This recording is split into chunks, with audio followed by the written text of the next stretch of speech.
Good evening everyone. তোমরা সবাই কেমন আছো? আমি খুব ভালো আছি। আবারও চলে এলাম তোমাদের কাছে একটা নতুন মিনি ব্লগ নিয়ে। কাল বিকেলে তিনজনে প্ল্যান করে ঘুরতে বেরিয়েছিলাম, আর ঘুরতে ঘুরতে হঠাৎই চলে গেলাম এই জায়গাটাতে। জায়গাটা আমি ঠিক এক্স্যাক্ট চিনতাম না, রিমাই নিয়ে গেছিলো।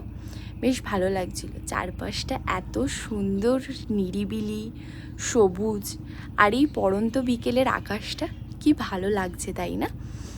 তো সেখানে বিকেলটা ভালোভাবে কাটালাম। কাটিয়ে সন্ধেবেলা চলে এলাম হরিনাবি রথের মেলায়।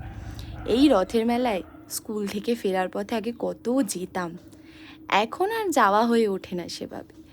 কর্মব্যস্ততাও থাকে, প্লাস এত ভিড়ে আর ভালোও লাগে না।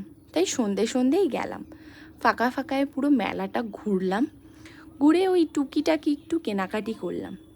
কেনাকাটি হয়ে যাওয়ার পরে গেলাম খেতে। খেলাম প্রথমেই পাপড়ি চাট খাওয়ার পরে গেলাম আইসক্রিম খেতে। আইসক্রিমের ক্লিপিংটা নেওয়া হয়নি। তারপরে চলে এলাম বাড়িতে। সন্ধেটা বেশ ভালোই কাটলো। আবার তোমাদের সাথে দেখা হবে নেক্সট ব্লগে। টাটা।